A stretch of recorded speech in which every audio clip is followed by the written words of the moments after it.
Hello, welcome back to Generation in Between, where we are in our nostalgic or problematic series, rewatching Dawson's Creek. Yes. We are on season 3 still, which feels like the longest season in the history of the world. I know, I can't believe we're only on episode 9. We're only halfway through. And 10. We're not even halfway through, I just realized I left my glasses on. Is that bad? No, I just didn't have them on for the other episode we just recorded. Okay. I don't know. I just realized, I'm like, oh, my glasses are on. I guess we're wearing them. You could take them off. We're here. I know. Either way. Maybe I will. Okay. Whatever you want to do, man. Anyway, yes. So it's the longest season. We're on season 3, yes, episode 9 and 10 we're going to talk about today. Mm-hmm. Episode 9 is called Four to Tango. I think that's cute. It's cute. I think it's a cute title. The episode summary is thus. Dawson suspects Pacey and Joey of having an affair. An affair? No. Aren't they both single? Yeah. Hello? And he encourages Jack to arrange a blind date with another gay teen. Lots to be said here. Oh, yes. But let's talk first about how this episode opens. Jen and Pacey have snuck into Dawson's room to get it on during a school day. What the fuck? It's the only thing I could think was like that forbidden feeling, maybe. So it's like double forbidden because they're in someone else's bed and it's the middle of the school day because they're having trouble getting like the sparks to go. Well, I remember being a teen trying to find places to make out was so, right. Like, you had limited options and but like your friend's bed, not during a party or something where that happens. Yeah, sure. But like you snuck in his room without even asking him. And they weren't going to tell him they had been there either. I mean, okay, so Graham's is home, so you can't go there. Pacey's house is, I don't know, full of police officers because that's what his family does for a living. And Dawson and his parents are at work and he's at school and he has a ladder and you can climb through his window. Period. I know. It's just weird. I was like, It was weird. And then they leave a wrapped, unused condom behind. Because they didn't hook up. Because again, like I said last episode, they're just not sexually attracted to each other. They're just not. And Dawson comes back from the dentist midday and interrupts them. So Jen manages to get out the window, but Pacey doesn't have enough time. So he just kind of is like, hey, I'm here, and gives Dawson some weird reason. I don't remember what he said. I don't know. And then it's after Pacey leaves, actually later in the episode, that Dawson finds the condom, which is when he suspects the affair with Joey because Pacey and Joey are palling around for different reasons. So, because she's helping him with math in exchange for him taking dance lessons with her so she can get a scholarship, which I thought was the weirdest. I was like, they don't just randomly give scholarships to some rando who signs up for a dance class for 6 weeks. I thought that was strange too. I was like, okay, whatever. The writing this season is fucking bad. Yeah. And of all the things I was even thinking, I mean, I guess they needed the idea of them dancing together for it to make sense. But I was like, she could have been like volunteering at the pet shelter or literally anything, but literally tangoing. Anything. It was funny. Yeah. But I don't know. So the funniest thing, the most nostalgic piece though, of this whole episode was the computer lab situation with the chat rooms. And the AOL Instant Messenger. AOL. And then when the other gay teen sends Jack a picture and it takes forever to load. Yes, that was remember so that?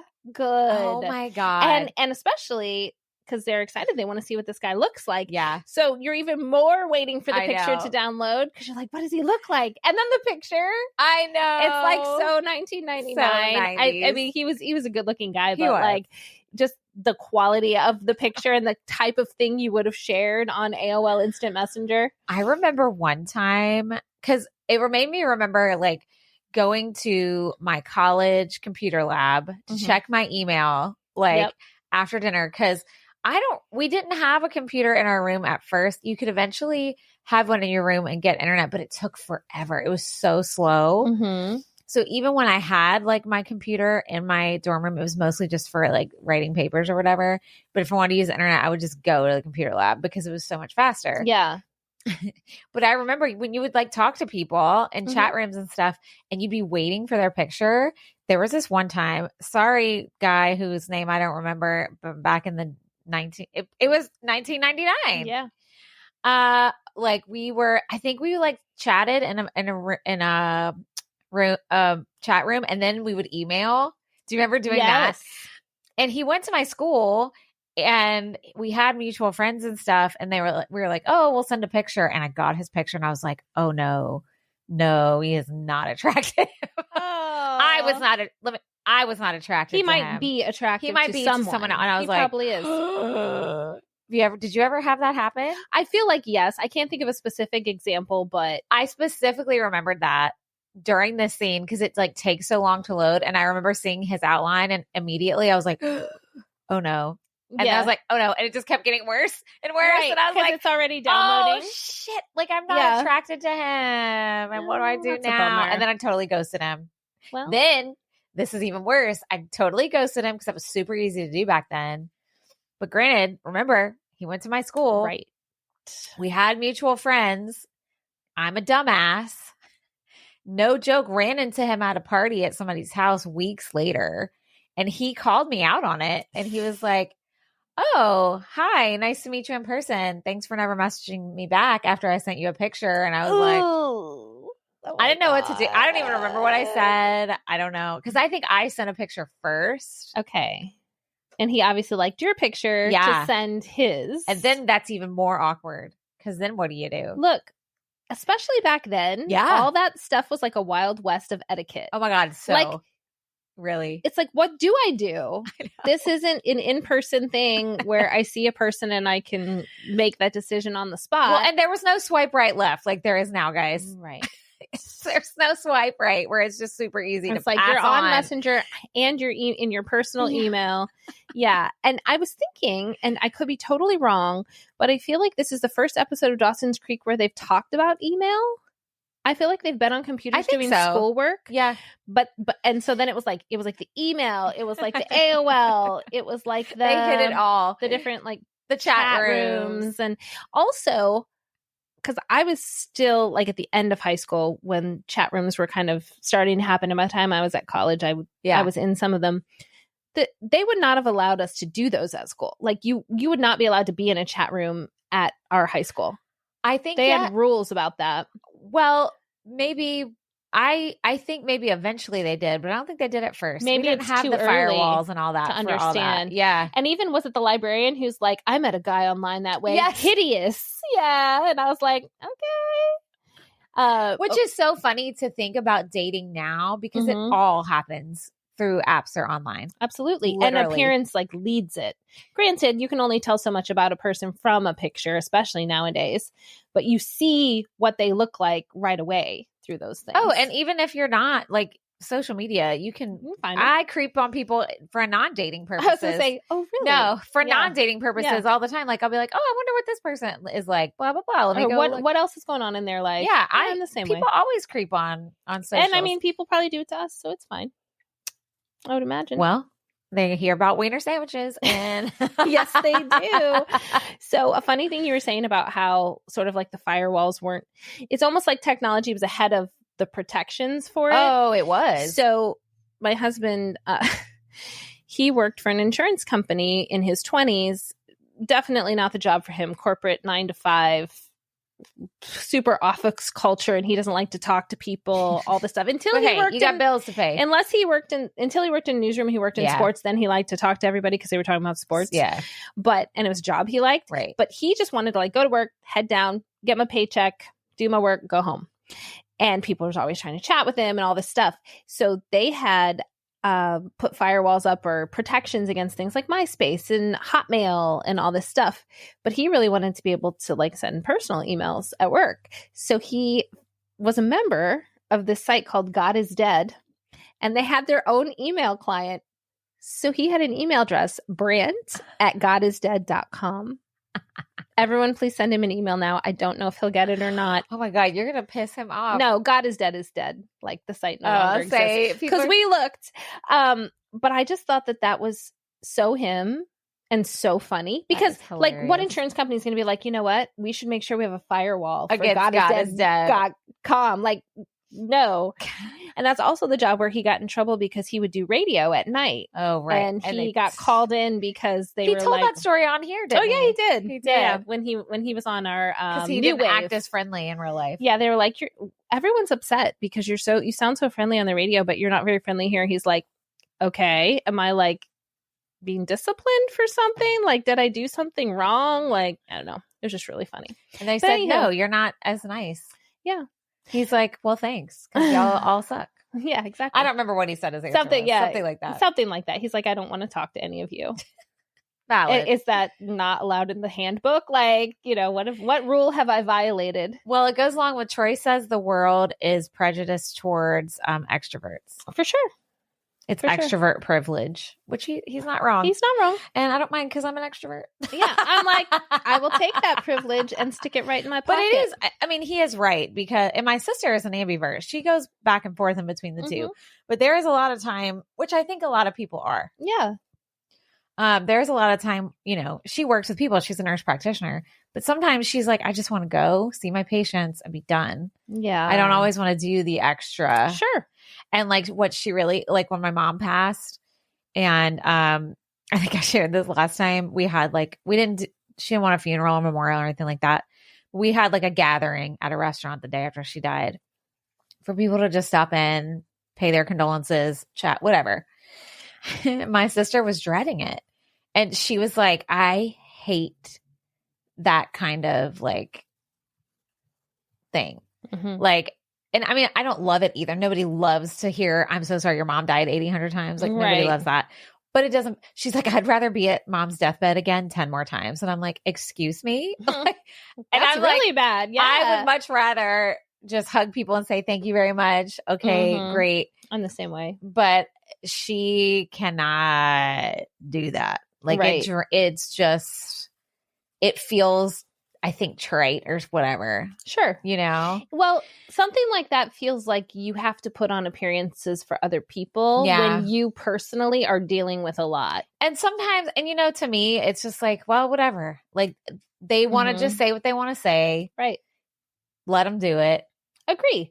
And I mean, so go ahead. Like I will hug you and fake smile but also, I mean, I also am a performer. My sister's not. So yeah.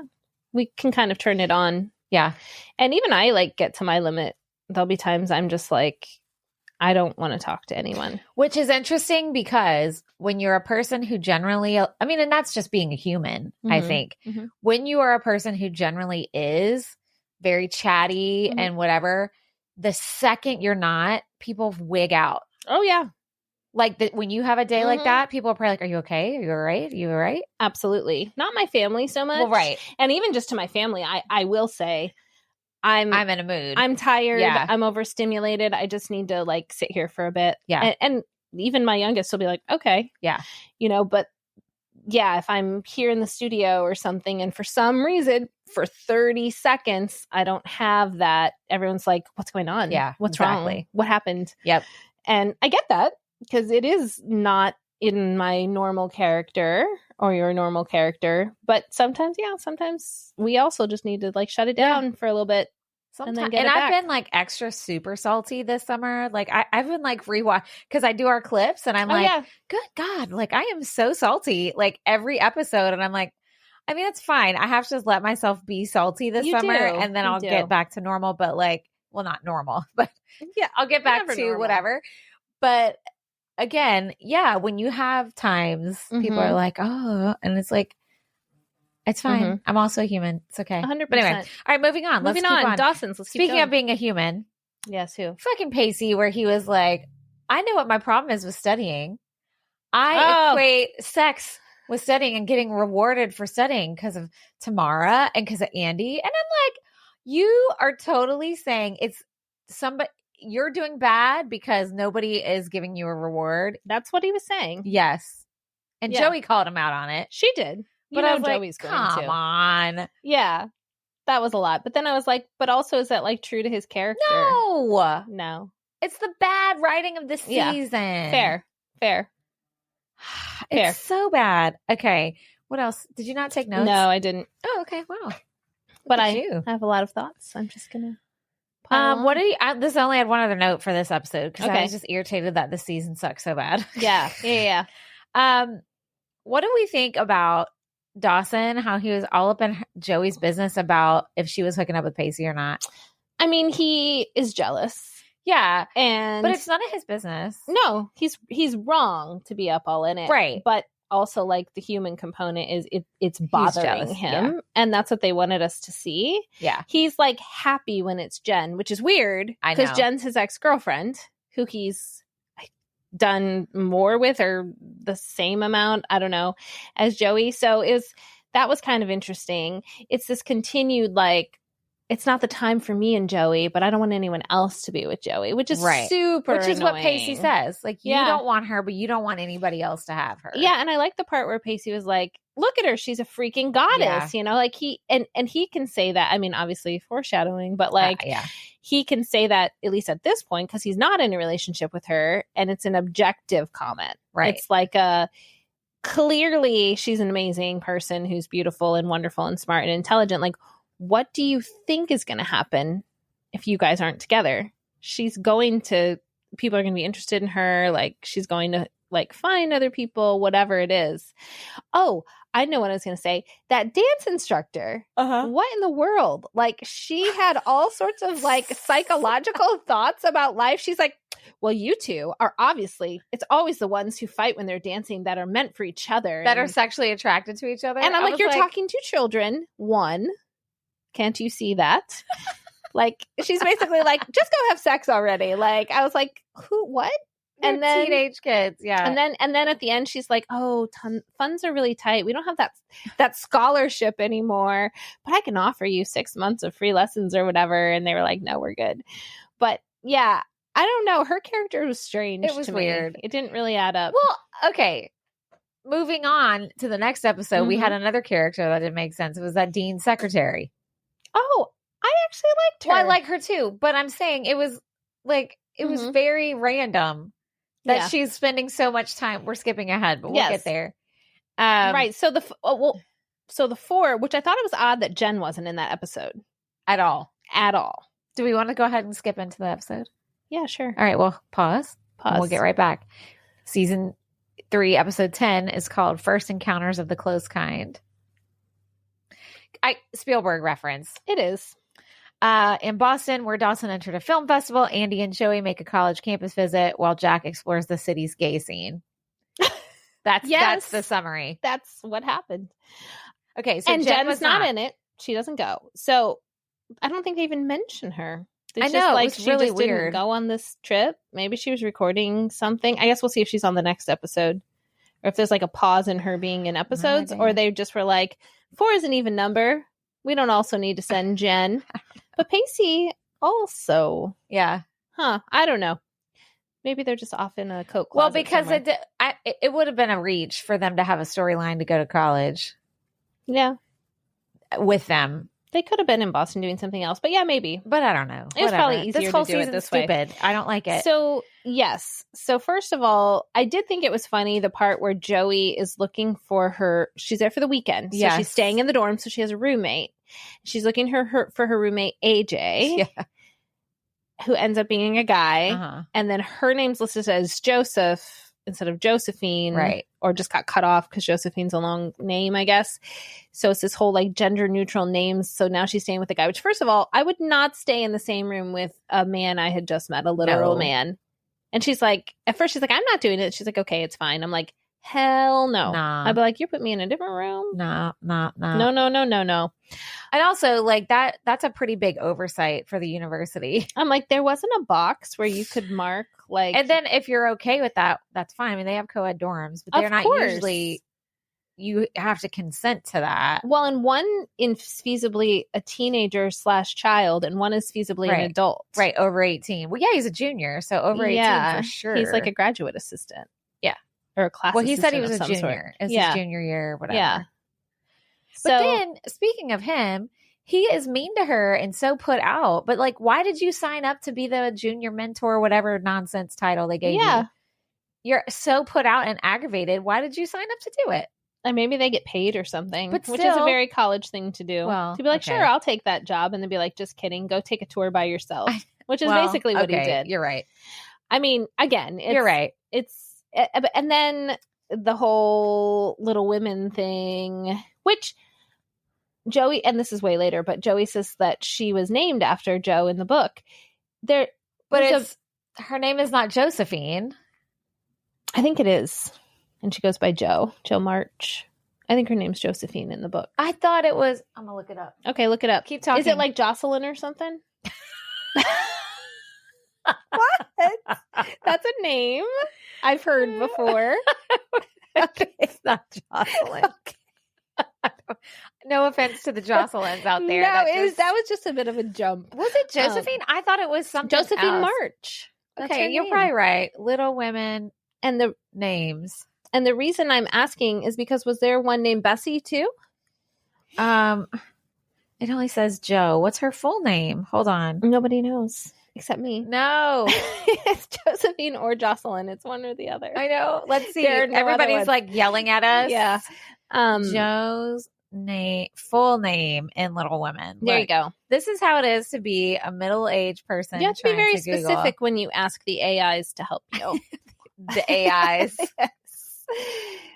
Full questions only. You're right. It was Josephine. See? I swear to God, I thought it was something else. So when Joey said, that's why my mom named me Josephine, I'm like, her name wasn't even Josephine. It was. And I think there was a Bess, right? Isn't there a Bess March? Well, shit. I didn't Google that one. Oh, I just because Joey's. Oh, Beth. Okay. Which would be Elizabeth, which Bessie's short for. Oh, right. Correct. So that's interesting. There's that Beth, her and Joe, her sister are named after Little Women characters. Beth, Joe, Meg, Amy, Marmee. I always thought that was such a weird name. It is. Like Beth, Joe, Amy, Marmee. Anyway, but yes. So this mean junior college student who's supposed to be guiding Joey also ends up teaching a class that she's in because the professor didn't come. Of course. And she says her favorite book is Little Women and says why. And he basically just like cuts her down. And then all these other college age women in class are saying, oh, it's so anti-feminist. And basically making Joey feel really bad. That kind of checks because you're so you're so self-important when you're in college. Oh, yeah. And you have like this deep thought about something. And everything is a statement and everything is deep and anything that's with the culture, you have to go against. Correct. Anything that's popular, you have to go against. Yes. So that kind of checked. But then like he's so mean to her and embarrasses her. Mm-hmm. And then he's like, okay, just kidding. Let's go to the secret library. And here's Louisa May Alcott's personal copy of Little Women. Be careful with it. Like, what? I don't know. But let's talk about Dawson. I did feel bad for him, speaking of getting embarrassed. Yeah, me too. Like, how embarrassing to not only hear people be like, oh, that movie sucked. And then they're like, Q&A. And he's like, Nobody has any questions for him. So, yeah, they screened his film at this small film festival. Yes, I felt really bad for him. But I mean, also, I was like, this is the reality of being an artist, though, that not everything you create is going to be everyone's cup of tea. True. Or even even a decent amount of people. I mean, I did feel bad for him because he's young, but I was also like, well, I mean, I'm sure Steven Spielberg made stuff when he was young or even along the way that people were like, that was not good. Yeah. I mean, that's part of the artistic process. It is. And then I did feel bad for him. He meets this girl, Nikki Green. Now, typical, okay, they were probably like, oh, we need to have more diversity in the show. I had the same thought. And so they bring Nikki in, and then she just so happens to be going to Capeside to live with her dad, who's the principal. Yeah. The only other person of color in the cast. Only other person. Yes. Like, it's so 90s, like, just so 90s. Yes. And it's like they went to the college campus to I did think, like that classroom scene with Joey, there was diversity in the classroom. So I feel like maybe they were trying on the college campus. I don't know how much it'll filter over into what we see in Capeside, although Nikki will be there. I don't remember. And she was kind of mean. Yeah. What is it with these like beautiful women just giving Dawson scathing reviews about his work? It's like every time someone has felt bad for something nasty to say, it's this like professional, I know, well-spoken, really beautiful woman. I know. Poor Dawson. I did feel bad for him, guys. Usually I'd be raking Dawson all over the place. So, yes, let's talk about then Andy and the dean's secretary. Okay. All right. Love her. That's Mary from 227. Oh, that's Mary. That's how, what's her name? Said her name. What's the actress? It'll come to me. Anyway, that's Mary from 227. And she was a good character, but it was also just so random. I'm like, why is she spending so much time with Andy? Like, they go to have coffee. They're like deep thoughting and like, not that can't happen, but like also she's probably busy. You would think. And then when she says she had 7 children. Yeah. Which I do think the advice, I think the advice she was giving her when she was talking about the 7 children was smart. Yes. But did you hear the piece of advice that was a little bit jarring? What? Did you catch it? When she was talking about what her 7 kids ended up going on to do? She said doctor. One's a doctor. Investment banker. One's an investment banker. 3 are married. The three girls are married, and then the youngest one is like in a jazz band or something like that. So the girls she talked about, all she mentioned was that they were all married. Yeah, I caught that. I didn't catch that. She lists the professions of the boys and then says, and those 3, and my 3 girls are all married. It's like, do they also have jobs? It's okay if they don't, but it was sort of like she was very specific about the boys. Right. I mean, maybe generation thing too, but I was like, all right. But her point was none of them went to Boston. Right. None of them went to the school where she works. Yeah. None of them went to the school where she works. And her point was like, do you know who's the happiest? Spoiler alert. It's the jazz musician, according to her. I mean, who knows? But I don't know. I mean, I kind of maybe, and there's probably a very specific reason why I related to that storyline because Andy's mom is still alive, but not really with everyone and part of Andy's life to the extent that she once had her mom. And I feel the same way about my mom with her Alzheimer's disease. And so I actually met a woman around the time my mom was diagnosed who is about my mom's age, a little bit younger. And because of work, we became close.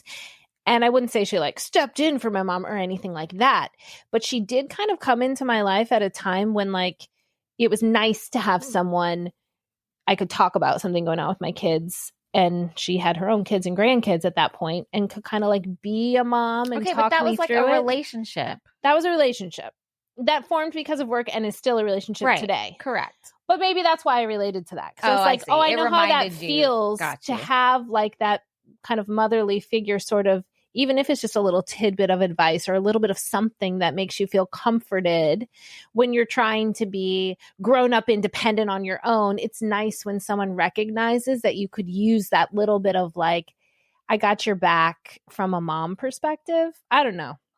But it was random. I just thought it was random. Also, I did not get any of that. She kept referencing how all these other people have appointments, and there was nobody else in that office. Like, she's like, all these other people have appointments. It's just Andy standing in there. And then she's like, oh, the dean is a late luncher. And I'm like, then what? Yeah. Anyway, okay, I had to look up the 227 characters. Yes, tell me now. It was Jackie Harry played Sandra. Okay. And she would always go, Mary. Oh my gosh. I loved her. I used to watch that show. So sorry. I had to look at it. I was driving. I'm glad you did. All right. Now y'all know. Okay. So let's talk about Jack now. Yes. The pink pages, first of all. They were real. But I also feel I feel bad for Jack because I think that was probably a struggle of a lot of gay teens for a really long time. On figuring out how to just be comfortable with who you are and figuring out how to human is hard, no matter how your humanness is displaying itself, especially when you're a teenager. But when you are a teenager who goes against quote unquote societal norms, it's even harder. Yeah. And this was in the late 90s and he was finally in a pocket of the country that was more open and accepting where he could go and like explore, but he was terrified. Yeah. Cause he's like, how do I do this? Like, am I supposed to be away? You know, like what does being gay mean? Is it, do I have to be a certain personality? Do I have to go to a gay bar? Do I have to, which I think nowadays kids probably don't wrestle with that in the same way because they have more representation. They have more movies and TV shows, the internet, which is helpful and bad at the same time. Correct. But I felt for him because I think that's probably a lot of people probably could relate to that. Absolutely. And I was also like worried about him in that gay bar. Oh, me too. Well, and that guy came on so strong and he was uncomfortable. Like Jack was uncomfortable. And so he left. He did the right thing. He did. Yeah. I mean, he was underage in a bar anyway. And I think more than anything, that was what was like, because I was like, well, and the guy, well, also I didn't like, on the flip side, I didn't like how it made the first guy he talked to seem predatory. I wish they wouldn't have done that. The way they wrote it, it did. Because he's like, oh, he looks like he can't handle anything more than a beer. I think you're cute. Blah, blah. I'm like, okay, that looks so, like, you don't have to make the first gay guy he comes into contact with look like a predatory pedophile. Come on. Yeah. Do you know what I mean? Yeah. I did not like that. And he did give me like the icks. I know. Because he was supposed to. Jack, get out of there. But I just didn't like, I was like, why did you have to do that? Right. And then when he meets the guy on the bus who also is going to Capeside. Okay. Also, we're speaking of tropes. Yes. They had so many gay stereotype trope nonsense. Well, they talked about the gaydar again. And the guy Jack meets on the bus, the guy says, yeah, people say I'm like the straightest gay guy they've ever met. Like they don't know that I'm just like, that's not what? Like, hello. I know. But also, I think too, that also kind of, this is getting super layered. You know, the way gay men especially, but gay humans in general had to survive was to quote unquote pass as straight. Sure. For a long time. Even now, sometimes that has to happen because we were living in a dumpster fire in this country. And at the end of the day, it's your personal business. Well, and it's just silly to think that a sexuality has to have one way of expressing itself. Yeah, it's silly. And I think it's more, and I don't know, I'm not a gay man now, nor was I in the 90s. But I think it's not so much that you don't want to be yourself, it's that then everyone, you don't want to just be that to everyone else. Right. Does that make sense? Correct. And that's true for anything, really. Like, if you're like, well, I don't want to be, like, I even said that to someone who's helping me kind of looking through my writing and stuff. I was like, I don't want to be just like that lady that writes about Alzheimer's. Right. And she was like, well, why not? Like, what's wrong with that? And I was like, nothing, but I just don't want to be like pigeonholed in that because I have all these other things I write about or all these other projects I'm working on. And I know that's different than an identity, but it's the same kind of thing. Like, it's not that I'm embarrassed to like write about that stuff. It's not that I don't want people to know. I don't want them to just associate me with that thing. Well, and also how dumb to think that your sexuality is your entire identity. Exactly. But nobody does that to straight people. But people do think that. I know. And it's dumb. That's why. Because it doesn't happen to straight people usually. No. To think that's your whole identity. Yeah, it's kind of weird. It's weird. It's dumb. It's a double standard and it's stupid. Okay. So didn't that guy also look very old? He did. He said he was living with his boyfriend, so he was older. Yeah. I guess he was probably mid-20s, late, like 25 maybe. Which was actually the same age as guy Jack, playing Jack. in real life, yeah. Which is funny. That is really funny. But one of the most nostalgic pieces of this whole thing, besides the internet stuff, was when Joey wrote her phone number. Yeah, on the guy's hand. On his hand. That was great. Oh, that's just something we don't do anymore. I did not warm up to that guy, though. I know. Not even when he was nice. I was and like, he comes he's back, not I think. cute. He's not nice. He's not smart. I mean, he's cute. He's all right. I didn't think he was cute at all. He's cute in that, like, standard, like, white boy way. I think they were trying to make him look like a college student. That's what I mean. Like in his outfit and everything. Like a J. Crew catalog. He was all right. I don't know. I didn't like him. So he might come back, maybe. He had those blue eyes. I do like me some blue eyes. Do you know? I do too, actually. But do you know what my biggest disappointment was hitting play on episode 9? Ooh, no trivia? No. Oh. It wasn't a Christmas episode. Remember last time? Well, there's still a big amount of time between Thanksgiving and Christmas. Well, we just did the Thanksgiving episode. We did spooky and then Thanksgiving. True. So are you saying Christmas is still coming? Yeah, I think so. Okay, good. Christmas is coming. The goose is Speaking of trivia, we didn't do it during Zennial Girl whatever, but that's okay. Should be Zennial Girl whatever. I don't know. Listen to the episode and you'll find out what it's actually called. Zennial Girl Summer Kaleidoscope Edition. Oh, so are we done? That's all we got? That's all we got on that. All right, well, you guys, there it is. Should we each just do one 90s trivia? We don't usually do it on Dawson's, but we can. Why not? What a treat. What a treat, Dawson's listeners. Let's do it. All right. Take that one so I can put this 90s, though. That's what I said. So I was just moving you said this. That. I said, let's do 2 90s. Rewind the footage. Wow. Oopsie. So when my husband's like, you don't pay attention, I'm like, yes, I do. I have it on camera now that no, I do not. Hey, sorry. Look, we've got me saying Reese's Pieces. Reese's Pieces. I don't say that. Denying it. It just said. Ooh, I got a spelling one for you. I love these for you. God, they make me so happy. That? I didn't do it on purpose. It's just what I drew, and I can't skip it now. These are all too easy. Oh, you're trying to stump me, huh? Good luck. Oh, that's too easy.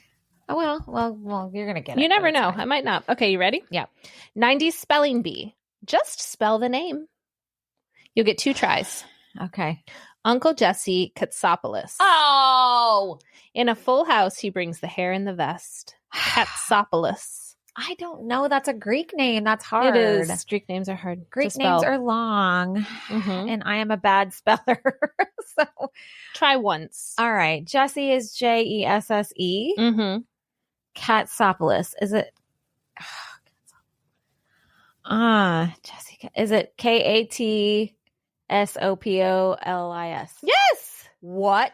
You got it right. Hey. Yes. Katsopoulos. That is proof to you to not ever let your limiting beliefs about yourself limit you. Right. Your limiting belief that you're not good enough to spell sitcom characters' last names. I'm telling you guys. And look, whoa, you were wrong. That's wild. That was good. All right, you're going to get this one, but it's a 2-parter, okay? Okay. In 1991, what former Cincinnati mayor debuted his new talk show that often featured guests brawling on stage while security had to separate them? An episode or 2 that we need to do. Jerry Springer. Yes. What segment did every show end with? Gosh. I'll give you a few seconds. I know it. I'll let you vision it. It's like the reconnection one. No? Am I thinking of the wrong thing? That's Unsolved Mysteries. That is Unsolved Mysteries. I don't know. Jerry's final thought. Oh, right. And then he's like, take care of yourself and each other. I remember that. He would say, like, he would try to wrap up the nonsense that just happened for 30 minutes and then an hour. I would love to just watch those. I bet those are such a stretch. You don't want to because I started watching the documentary series they have about it. Rough. Girl, it's bad. Those producers were trash. They treated people like trash. You want to talk about exploitation? Mm-hmm. People were not done right on that show. Yeah. I don't like that. Yeah, you should. I watched, it's a few episodes and I watched like just the first part of one and I was like, oh, this is a lot. I don't know if I can keep doing it. I don't know. But anyway. Okay. Awesome. Well, that was a fun little trivia. So thanks for listening to our nostalgic. I was going to say nostalgic and Dawson, so I said nostalgic. No, nostalgic or problematic. Dawson's Creek, season 3, episodes 9 and 10. And we will catch you on the next one. I was waiting to see if you were going to say any other fun word. No, just one. All right. Thanks, guys. We'll see you soon. Bye. Bye.